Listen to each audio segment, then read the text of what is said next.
और पिता का? माँ का नाम था कमला और बापू का भोला। दोनों अब इस दुनिया में नहीं है। पर आपको ये सब क्यों जानना है? क्योंकि कमला और भोला मेरे भी माँ बाप थे। मैं विजय हूँ, तेरा बड़ा भाई, जिसे तूने शायद बचपन में भगवान के पास समझकर भुला दिया होगा।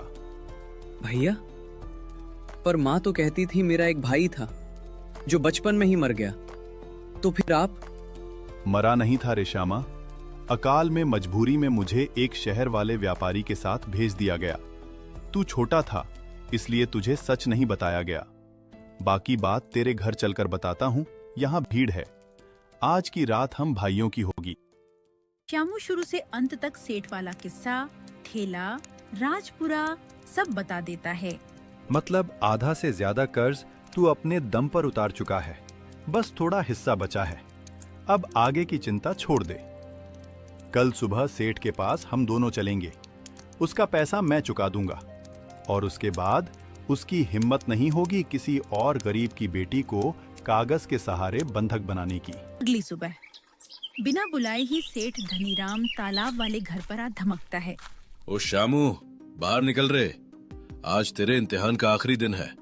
1 महीना पूरा हो चुका है। अब या तो मेरे रुपए मेरी हथेली पर रख दे या तेरी बेटी को मेरी दहलीज पर पहुंचा दे।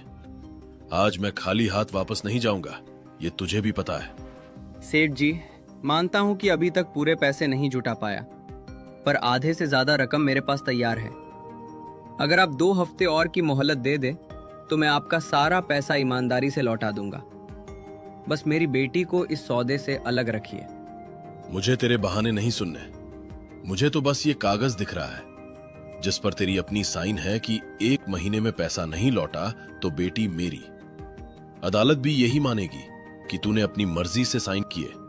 अब पीछे हटकर दया की भीख मांगने का कोई मतलब नहीं। सेठ जी, पहले ये तो जान लीजिए कि किसी की भूख और ठंड का फायदा उठाकर उससे करवाए गए साइन को कानून में मजबूरी की साइन कहते हैं, सौदा नहीं।